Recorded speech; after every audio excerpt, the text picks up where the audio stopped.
everybody. Welcome to another edition of Packers Unscripted from Packers.com. I am Mike Spofford, joined, as always, by my trusted colleague, Wes Hodkowitz. We're coming to you here from our studios at Lambeau Field. And Wes, since the last time we turned the cameras on in this room, a lot has happened here at 1265 Lombardi Avenue. So we might as well just dive right into it, of course. The Micah Parsons deal goes down late in the day on Thursday. The Packers acquire the 4-time Pro Bowl, 3-time All-Pro pass rusher from the Dallas Cowboys for 2 first-round picks, plus Kenny Clark.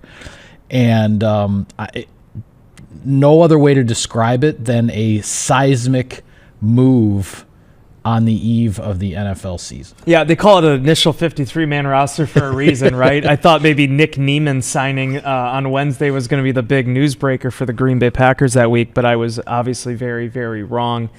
Micah Parsons is a member of the Green Bay Packers. I did a little tweet.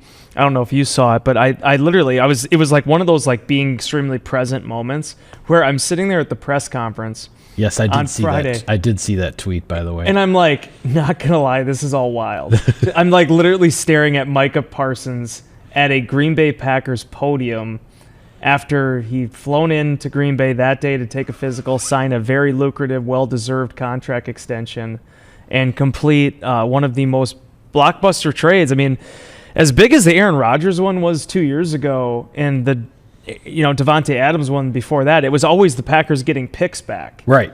It was never a player coming back in the trade, let alone someone of the caliber of Micah Parsons. And he is, I thought one thing that was really stuck out in those press conferences, Mike, and the amount of times both LaFleur and Brian Gutekunst said the words rare and unique. This is not just a good football player. This is one of the best football players, a guy that is still only 26 years old, and someone that his former teammate at Penn State, Rasheed Walker, even said he just assumed he was going to be with the Dallas Cowboys forever. I think everybody did. Yeah, he comes on the market. He's available, and now he's wearing number 1 for the Packers. I think unreal. I think that was the most stunning thing to me is, aside from the fact that it's the Packers that got Micah Parsons, is that the Dallas Cowboys were actually willing to trade him, because we've seen there are plenty of deals that have gone down for multiple first-round picks and this and that. Usually, it's a player who has been in the league for, say, 8 or 9 years and is coming up on that 3rd contract, and the team that has the player, they aren't really sure how much they want to invest when that player gets up to the age 29 or 30 or 31, and then they're like, hey, if there's enough interest out there, maybe we get 2 first-round picks for a 30-year-old guy, and the player helps another team, and the team moves on from an aging but star player to build for the future.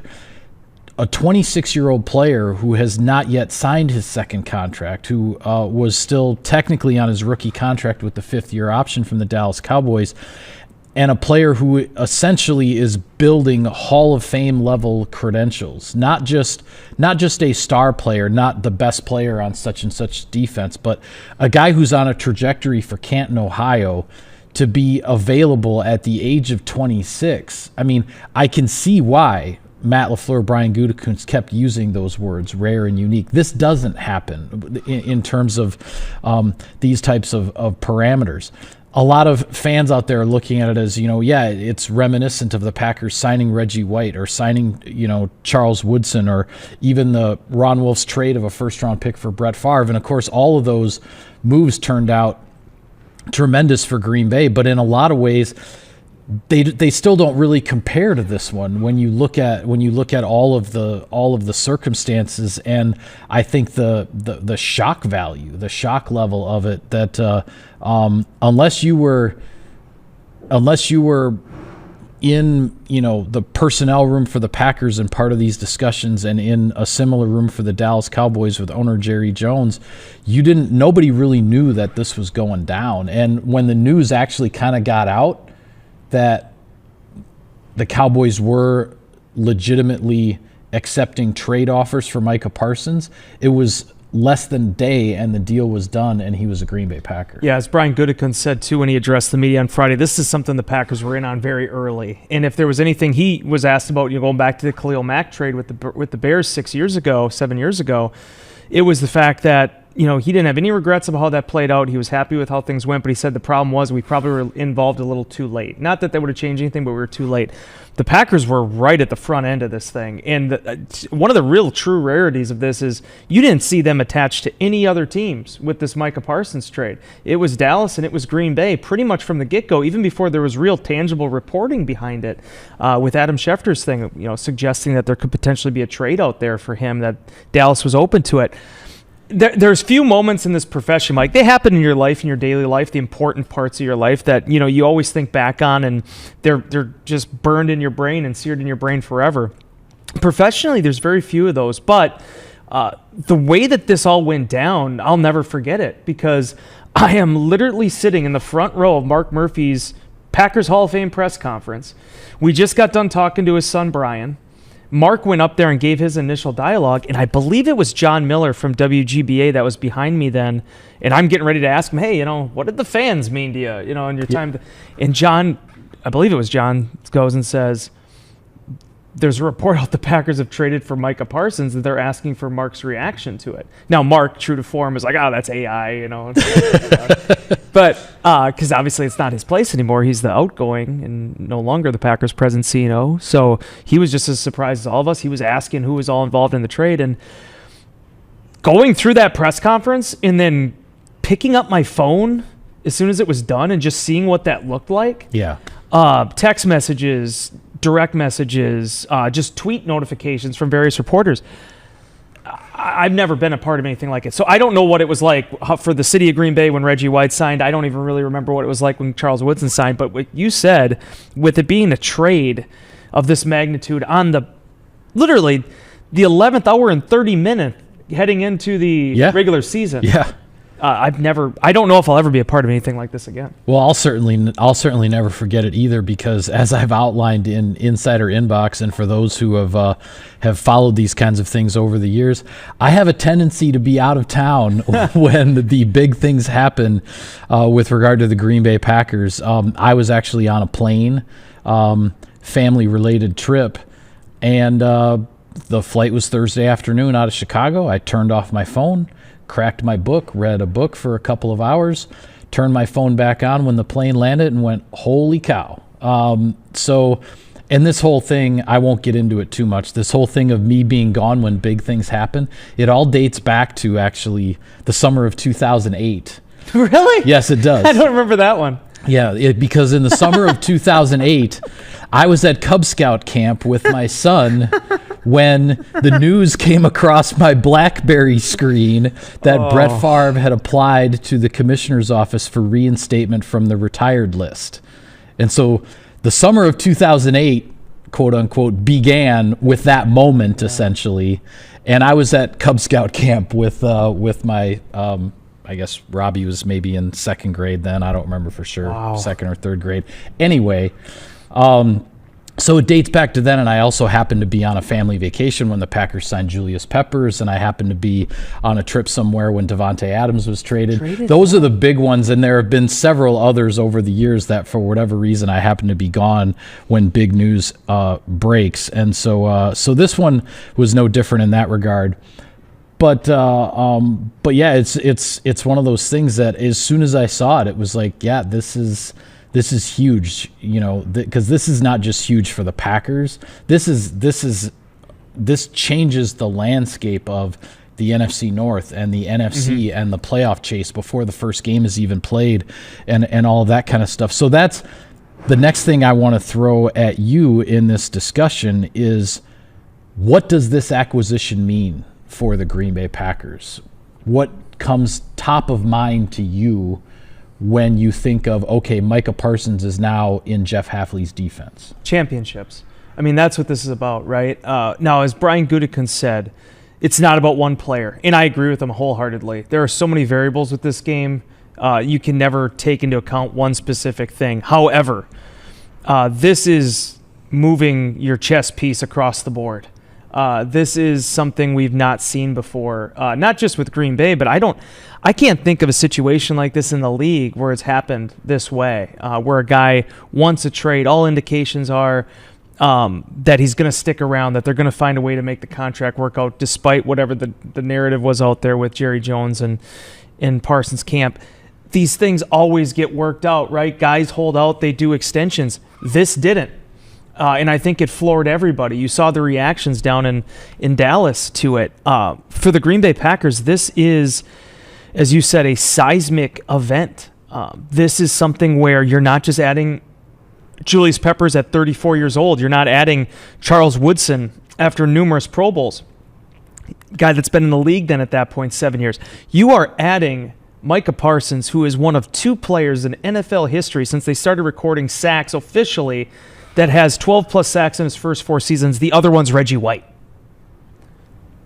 I mean, this is a huge, huge development. And honestly, we were listening to Rashawn Gary in the locker room on Monday. I mean, it changes the entire arithmetic of this pass rush. Yeah. Depending on how they want to use Parsons. Parsons, his rookie year, when I was doing the 5 things, I forgot about this. His rookie year, they put the communication headset on him. He was playing off-ball linebacker for them in that first year with the Cowboys. Then they just decided, you know what? This guy's a really good pass rusher. Maybe we'll just have him major in that. Yeah. I mean, he can do everything. Yeah. And there had been, if I looked it up correctly, if I saw it correctly when I looked it up, the Cowboys' rookie record for sacks in a season was like 8 by DeMarcus Ware, and Parsons had 13 as a rookie. I mean, he absolutely shattered the rookie record of a cornerstone franchise in this league. And I don't know if you got a chance to read my 5 things, but when I was researching last year, everyone remembers the ankle injury he had at the middle part of the season, early part of the season last year. He had 11 sacks in his last 9 games. Yeah. One of his best games of the season, if not with the Dallas Cowboys, was his last game. 2.5 sacks against Washington. A lot of disruption in that game. So, obviously, losing a player at Kenny's caliber, and I can speak to the personal side of that as well, but it's going to be a big change for this defensive line. There's a lot of guys that are going to have to kind of pull the boats together and hold that phase of this thing down. But in terms of edge rush, in terms of third down nickel packages and passing downs, Packers have some real horses to get after the quarterback now. Yeah, absolutely. And that's the next question I want to throw at you in a very general sense, and you can take this any direction that you want. But thinking about this move and what it means for the Packers defense moving forward, what are you most curious about in terms of how this will look, how this will play out? Like, what is top of mind as far as your curiosity goes? Just where this guy lines up. Yeah. I mean, as Rashawn Gary said, he's already had conversation with them. They can play both sides of the line, but realistically, man, we saw what Jeff Hafley concocted last year with all these inside linebackers, Quay Walker. Edgerrin Cooper was a defensive rookie of the year candidate based on the way he was utilized in a part-time role, pretty much. Right. Parsons can do those concepts too. On third downs now, if you have Parsons on the field, if you have Lucas Van Ness there, if you have Rashawn Gary, can one of those guys move into the 3-tech, kind of like what Julius Peppers did early on in his career in Green Bay? They did some of those NASCAR packages.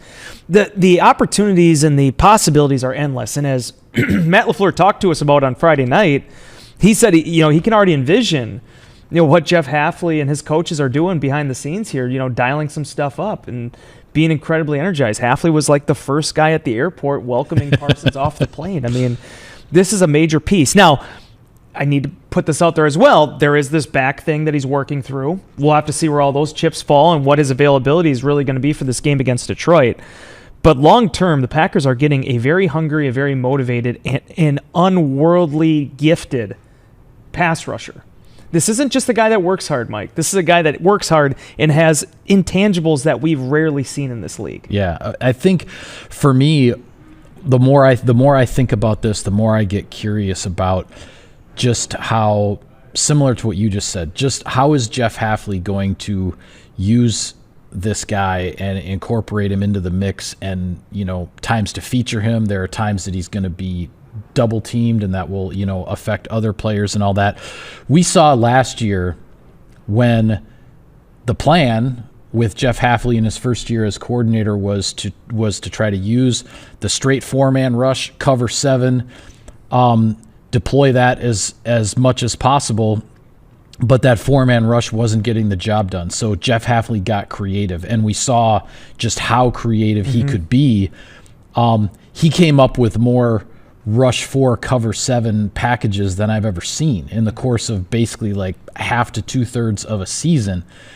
So adding a guy like Parsons to the mix, on the one hand, it makes me think, geez, how much more creative can Jeff Hafley get, right? But then the other part of me says, well, maybe he actually won't have to be as creative because of a guy like Parsons. And that's where, when I think back to last year, it felt like there were times, especially against the teams that the Packers were playing a second time, the Vikings, the Lions, the Eagles in the playoffs, it felt like they were on to Jeff Hafley's tricks. When he was doing a rush 4 cover 7 where the fourth rusher was the slot cornerback blitzing and then somebody's dropping off the line of scrimmage, and all the different looks and everything, those things weren't working as well as they did against other opponents. There were opponents that had figured that stuff out. It almost got to the point where those things were being overused because those were the best options that Jeff Hafley had. Well, now that creative stuff, if you don't have to use it as much, that creative stuff can be that much more effective because of just what Micah Parsons does as a straight up, here I come, like nothing fancy, nothing tricky. This is what we're coming at you with Parsons on one edge, Rashawn Gary on the other, and maybe it's Lucas Van Ness kicking inside, and you're asking for a Carl Brooks or a Colby Wooden to be the other inside rusher now that Kenny Clark is gone. All sorts of possibilities, of course, but that's what goes through my mind is Hafley has the opportunity to be that much more creative, yet there isn't the necessity that he needs to deploy that. If I'm making sense there, you are for sure. Distinction. Yeah, 100%. And to be honest with you, I'm kind of curious too to see how Parsons, the simulated pressures that they were using. Now you add a guy like Parsons into that mix too. Could be really interesting, right? I mean, even Edgerrin Cooper said it in the locker room. I mean, the nightmares that could potentially be caused for offenses here with the utilization of all these kind of guys that can rush off the ball, in addition to someone like Parsons. But I think what I enjoy the most, and I've always had a deep and profound respect for Parsons. You can watch him in any Sunday and be impressed by what you're seeing with him. No doubt. But there's sacks in this league, and obviously he has a ton of them, 52.5, I believe, in his first 4 seasons. But he has that rare intangible to posterize offensive tackles and offensive linemen in general. Yeah. Like, Reggie White was really, really, really good. He's a Pro Football Hall of Famer. He put on some of the most impressive / embarrassing tape you're going to ever see for guys getting bumped around on his hump move and things like that. Parsons has that type of ability, and he does it at 246, 250 pounds. Just remarkable what he's achieved in this league, and he just has it in him. So, I mean, for the Packers to add a guy like this and have Rashawn Gary coming back, have Lucas Van Ness coming off a strong training camp, they have 3 other pass rushers behind that still with Kingsley Enagbari, Brenton Cox Jr., and Baron Sorrell, who's back from the knee injury now.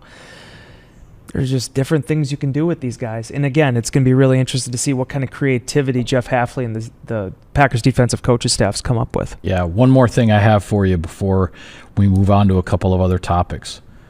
There are a lot of answers to this question. You can take this any direction you want to. Who is the player who you believe benefits the most from the addition of Micah Parsons to this team? Okay, so it would be really easy to say Rashawn here, right? Because he's going to avoid the double teams. And if you want to take it that way, I will leave that open to you. I can't wait to see Edgerrin Cooper in this defense with Parsons around now. They play different positions. They're utilized in much different ways. And I think the Packers are trying to develop the full ensemble, the all-around game of Cooper as an inside linebacker, as a will linebacker. So that is first and foremost his charge this season, is developing from the flashes that he showed last year. But as you talked about with how offenses adjusted to the Packers during the second half, Edgerrin Cooper was no longer a secret. He was still very effective, but when he was back and the hamstring was behind him, he was no longer a secret to offenses. He was one of the guys you are now pinpointing to try to stop. Yep. This gives you another huge playmaker that you're going to have to account for, which means fewer eyeballs to Cooper. And the ways that the Packers could integrate him in the rush scheme, in addition to all the things he does as a linebacker, I think is really intriguing to me. Yeah, and for me, And I agree with you that the easy answer on this is Rashawn Gary, because of all of the chips and the double teams and everything that he's dealt with on such a high percentage of snaps, that obviously that's going to change. But my answer to this question is actually Keyshawn Nixon. Yeah, for sure. And I say that because not that the Packers play a ton of man-to-man where Keyshawn is going to be matched up against the number one receiver for the other team, but there are going to be times that Jeff Hafley wants to call that. Yep. And if he's going to call man-to-man coverage, it's going to be Keyshawn lined up across from the number one guy on the opposing offense. And if Micah Parsons brings sort of reverts to the original Jeff Hafley idea that I was talking about of rush 4 and cover 7, and if Hafley wants to play man-to-man coverage behind that, if Micah Parsons is one of those guys in, the straight 4-man rush, and the quarterback doesn't have the kind of time that quarterbacks had in some of the games against the Packers last year, I think it's a guy like Nixon matched up against the number one wide receiver across from him who's going to benefit, because he doesn't have to cover quite as long. He can take a little bit of a different approach to giving up to guarding against giving up the big play, when he knows that a guy like Parsons is not going to give that quarterback 3.5, 4.5, 5 seconds, in order to try to make a big play downfield. So there are numerous ways to look at this, and as you said before, we don't know how much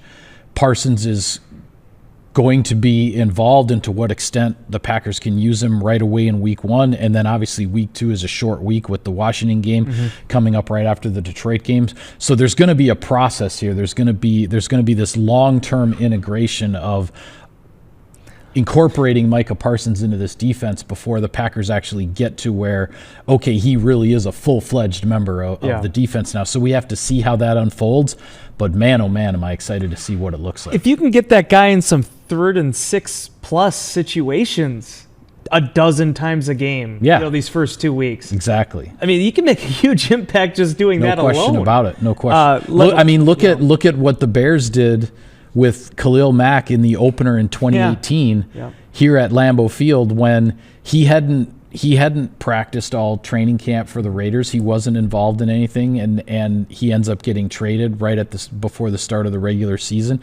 He's on essentially a snap count, and he completely destroyed Green Bay's offense for the first 2.5 quarters of that game before the hobbled Aaron Rodgers came back and led this big comeback for the Packers. So the potential for impact is there, even if he's only out on the field for 15 snaps in the opener against Detroit. So for sure. Well, we do have to pay some bills here while we're chatting. So we'll hear right now from our sponsors. SiriusXM NFL Radio delivers hard-hitting analysis and up-to-the-minute NFL news that true football fanatics need 24/7, 365. At Cousin Subs, we have something for everyone, like our Wisconsin cheese curds, mac and cheese, golden fries, and creamy shakes, all paired with your favorite sub or sub in a bowl. Cousin Subs, 50-plus years of better.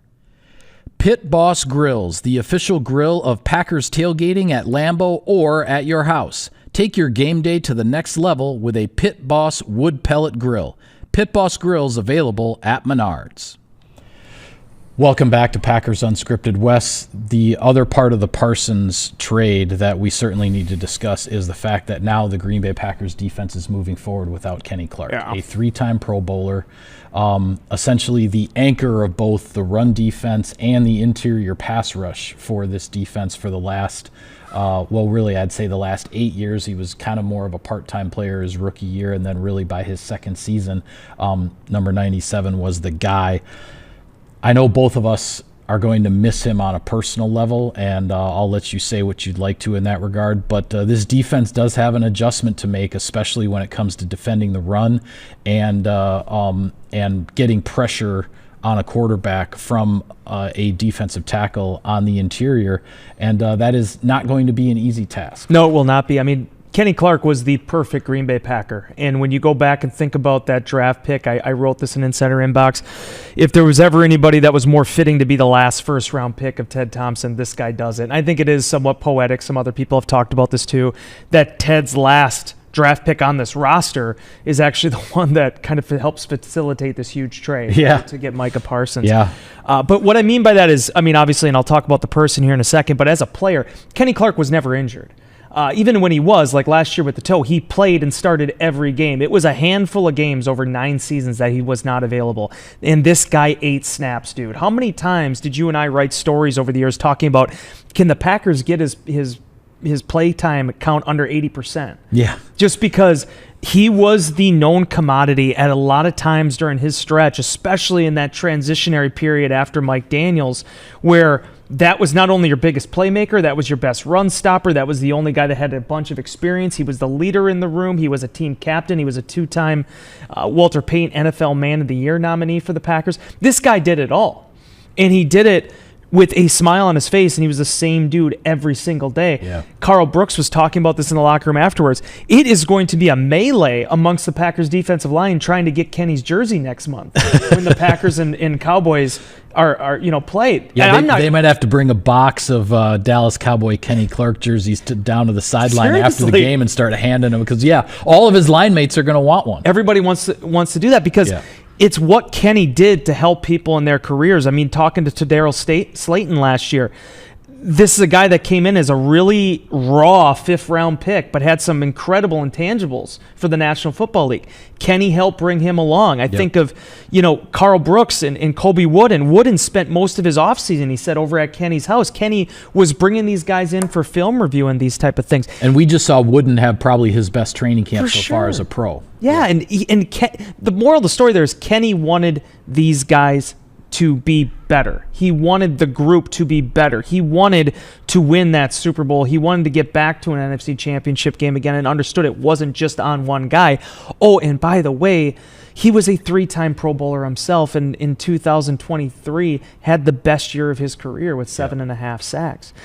Just as a human being, as a player, as an athlete, as a first-round pick, this guy carried the torch better than anybody. Yeah, absolutely. I mean, the Packers feel that they have the bodies, the players, the depth at defensive tackle. When you look at, you have Devontae Wyatt, a first-round pick from a few years back. You have Carl Brooks and Colby Wooden. You added 2 more to that mix now with Warren Brinson, a 6th-round pick, and Nazir Stackhouse, an undrafted rookie who, not surprisingly, made this roster.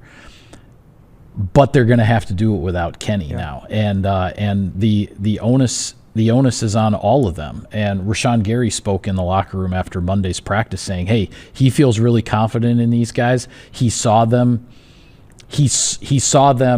starting to show up that much more in training camp this year during the joint practices and as training camp was winding down. And now that Clark is not here, in Monday's practice, they were kind of fighting with each other over who was going to be the first guy in the defensive tackle drills, because Kenny always took the first rep in every drill for how many years. So there's going to be an adjustment there. There are going to be questions about Green Bay's run defense and exactly how all this fits. Personally, as I've said in Insider Inbox, I trust Jeff Hafley to figure this part of it out, because Jeff Hafley came in with the run defense being a question mark here.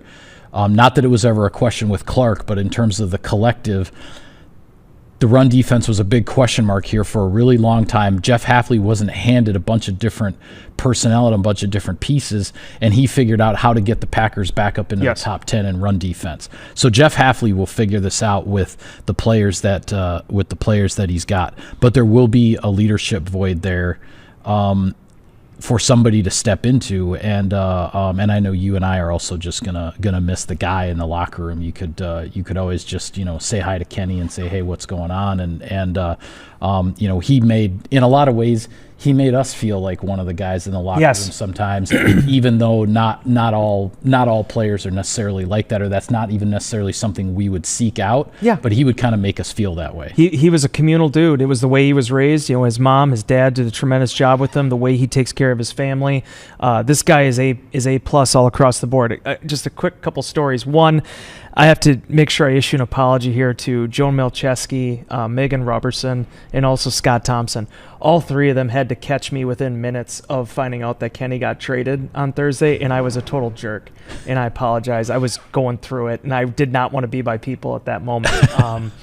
So I apologize to all three of them. I already texted Joan that. But Kenny's a friend, and there are probably 6 guys in 14 years covering this team that I legitimately consider friends. Kenny's one of them. And it's nothing special about me. It's an entire reflection of him. And yeah. I wrote this in Insider Inbox, and I'm just going to tell this quick story now. Last year, went out to dinner, and poor Kenny ended up getting stuck by my family at a restaurant. And you've met Killian. He is a rambunctious, extremely extroverted young kiddo. And I don't want to put this all in the air, but it's true. If he's never met a stranger in his life, if he meets you once, he's known you forever. Yeah. And I think my kid successfully ruined like an entire dinner evening for Kenny Clark without getting into all the details, just by him being on his shirt tail the entire time. And it was just a complete coincidence. Just Green Bay, Wisconsin, you go to a restaurant, yep. Occasionally you'll run into a Packer player, right? Happens, like it was just yep. one of those deals. And Kenny was so cool to him and made such a lasting impression on him at that age that, again, it just speaks to the man. It speaks to the individual. I'm running out of people to talk MMA with. You're going to have to start watching UFC for me. Oh boy. But I had Sadie's and then I had Kenny. So, but the last thing I just want to close on this, because I'd seen a lot of people say like this was a good trade for the Packers. It was a good trade, but it was also a fair trade. To get something, you have to give something. And the Packers gave a big piece of their locker room away in this trade. Yep. And it's not like the Packers just ran away scot-free. And I understand Micah Parsons is a big name and he's going to be on ESPN and people are going to talk about it. This was a good trade. It was a fair trade. And 2 first-round picks and someone the caliber, the player and person of Kenny Clark, I think it shows you what it meant to get Parsons and what ultimately the Packers feel this type of move can do for them, not just this season, but now moving into the future. Yeah, I think if it had been up to Brian Gutekunst, he wouldn't have included Kenny Clark in this deal, but from everything we've heard, and we've heard it from multiple angles, the Cowboys insisted that Kenny Clark be the player that be included with the 2 first-round draft picks. And so if Gutekunst was going to get Parsons, it was going to cost him Clark. And again, as you said, that speaks to, because of everything that Kenny Clark meant to this team and to this locker room over the course of several years, the fact that Brian Gutekunst was willing to do that tells you how he feels about Micah Parsons and the opportunity that this was and the opportunity this now creates for the Packers for these multiple years moving forward. Yeah, and, Dallas Cowboys, you're getting a good one. So take care of them.